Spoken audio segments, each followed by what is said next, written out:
आज आज पहली बार हुआ है बिहार में कि बीपीएससी का अंदर एग्जाम चल रहा हो और क्वेश्चन पेपर और आंसर सीट सारा चीज़ बाहर लेकर छात्र आ गए थे। 1 घंटे बाद देने की बात हुई। आयोग ने प्रेस कॉन्फ्रेंस की। छात्र समझ नहीं रहे हैं सीधे तौर पर। क्वेश्चन पेपर और आंसर सीट बाहर आ जाना, इसको कैसे देखते हैं? नहीं, ये गलत है और अगर कहीं पे भी छात्रों में अगर इस बात को लेकर संदेह है तो उसकी जांच की जानी चाहिए। इस बात को सुनिश्चित किया जाना चाहिए कि इस प्रक्रिया में किसी तरीके का कोई भी फाउल प्ले इन्वॉल्व नहीं है।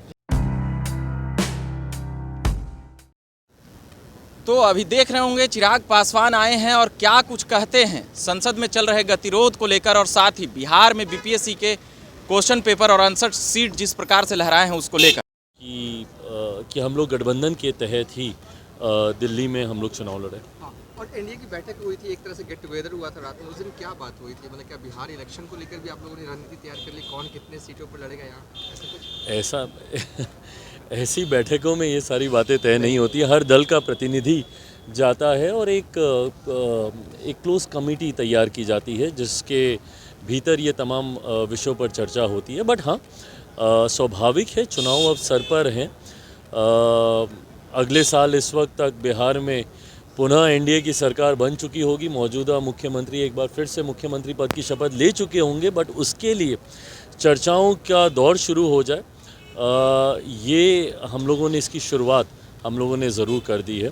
बट उस दिन की जो बैठक थी, जो डिनर था, वो जनता दल यूनाइटेड के कार्यकारी राष्ट्रीय अध्यक्ष संजय झा जी के द्वारा दिया गया था, जिसमें गठबंधन के जितने सहयोगी दल हैं वो उसमें मौजूद थे। एक सवाल, एक आखिरी सवाल है हमारा कि जिस तरीके से चुनाव आपने कहा कि इस बैठक में नहीं होता है, लेकिन बीपीएससी तेजस्वी यादव लाइव आते हैं और कहते हैं कि वो सीएम बनेंगे तो बीपीएससी अभ्यर्थियों को जो है रहने का, खाने का, तमाम तरह का इंतजाम जो है उनकी सरकार की तरफ से किया जाएगा। तो अभी तक कर देना चाहिए था। आपके परिवार से तो 2 सीएम रह चुके हैं। तकलीफ़ ये होती है कि जब आप सत्ता में आते हैं तो आपकी भाषा बदल जाती है और विपक्ष में जाते ही आपकी भाषा बदल जाती है। ये गलत है। इसी सोच के खिलाफ हम लोग अपनी बातों को रख रहे हैं, क्योंकि बिहार की ये वो जनता 15 साल निरंतरता में इनके कार्यकाल को देख चुकी है, जहाँ पे इन्हीं के परिवार के 2 सदस्य बैक टू बैक बिहार में मुख्यमंत्री रहे। उस वक्त बिहार के क्या हालात थे, युवाओं को लेकर उस वक्त इनकी क्या सोच थी। सबसे ज़्यादा अगर हमारे प्रदेश से पलायन हुआ है तो 90 के उस दशक में ही हुआ है, जहाँ पर अपराध भ्रष्टाचार अपनी चरम सीमा पर था। आज जब ये सारी बातें लगते हैं तो विरोधाभास लगता है, क्योंकि ये मौका इनके पास था। आज जब ये विशेष राज्य के दर्जे की भी मांग करते हैं तो भाई ये लोग भी तो सरकार का हिस्सा थे। जब केंद्र में इनकी सरकार थी, यूपीए की सरकार का ये लोग हिस्सा रहे, उस वक्त क्यों नहीं बिहार को विशेष राज्य का दर्जा इन्होंने दिलाया? जैसे ही विपक्ष में जाते हैं इनकी भाषा बदल जाती है और ये विरोधाभास ही जनता के बीच में से ये अपना विश्वास खोते जा रहे हैं। इसी वजह से 2030 में विधानसभा के चुनाव लड़ने वाले हैं, 30 या 25? हाँ, 30 या 25 में लड़िएगा, अलौली से लड़ना। देखिए, मेरा सक्रिय राजनीति में आने का बहुत बड़ा कारण बिहार ही रहा है। बिहार फर्स्ट, बिहारी फर्स्ट की सोच को लेकर आगे बढ़ रहा हूँ। राज्य की राजनीति में ज़्यादा सक्रिय भूमिका निभाने की मैं ज़रूर रखता हूँ।